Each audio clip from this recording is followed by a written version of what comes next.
మాజీ మంత్రి జీవన్ రెడ్డి కాంగ్రెస్ ను వీడడం దాదాపు ఖాయమైంది. ఆయన బీఆర్ఎస్ పార్టీలో చేరుతున్నట్లు ప్రచారం జరుగుతుంది.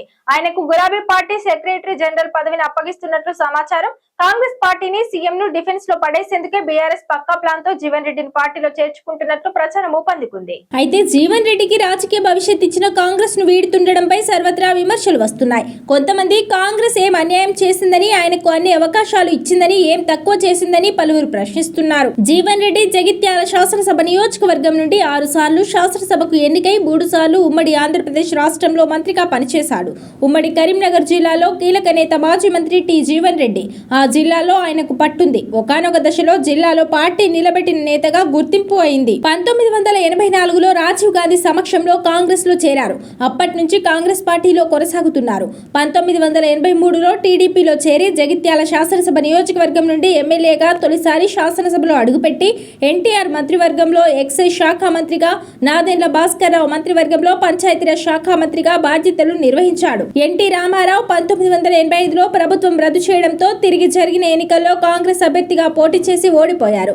1989, 1996 ఉప ఎన్నికలతో పాటు 99, 2004లో జరిగిన ఎన్నికల్లో గెలిచి హ్యాట్రిక్ విజయం సాధించాడు. 2004 మే 14 నుండి 2009 మార్చి 2 వరకు వైఎస్ఆర్ మంత్రివర్గంలో రోడ్లు భవనాల శాఖ మంత్రిగా బాధ్యతలు నిర్వహించాడు.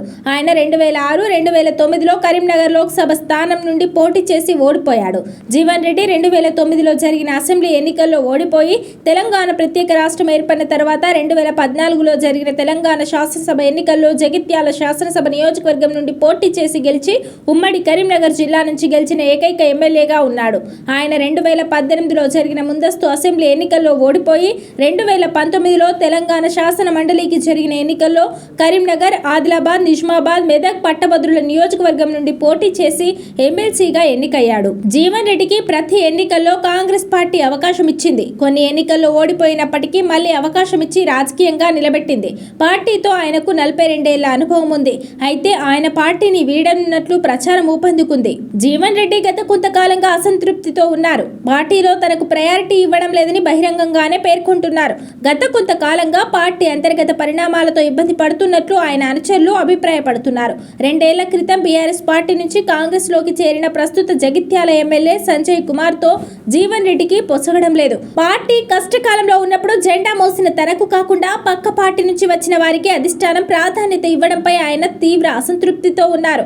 రాష్ట్ర కాంగ్రెస్ లో జరుగుతున్న పరిణామాలను జీర్ణించుకోలేకపోతున్నానని 2024 అక్టోబర్లో జీవన్ రెడ్డి పార్టీ హైకమాండ్ కు లేఖ కూడా రాశారు. తీవ్ర మానసిక బాధతో ఈ లేఖ రాస్తున్నానని అందులో పేర్కొన్నారు. పార్టీలో కొన్ని స్వార్థపూరిత శక్తులు ఫిరాయింపులను ప్రోత్సహిస్తున్నాయని ఆరోపించారు. జగిత్యాల మున్సిపల్ ఎన్నికల సమయంలో టికెట్ల కేటాయింపు నుంచి చైర్పర్సన్ పదవి వరకు అన్ని నిర్ణయాల్లోనూ సంజయ్ కుమార్ వర్గానికి పెద్దపీట వేశారని, దీనివల్ల జీవన్ రెడ్డికి పార్టీలో ప్రాధాన్యత తగ్గుతూ వచ్చిందని ఆయన అనుచరులు ఆవేదన వ్యక్తం చేస్తున్నారు.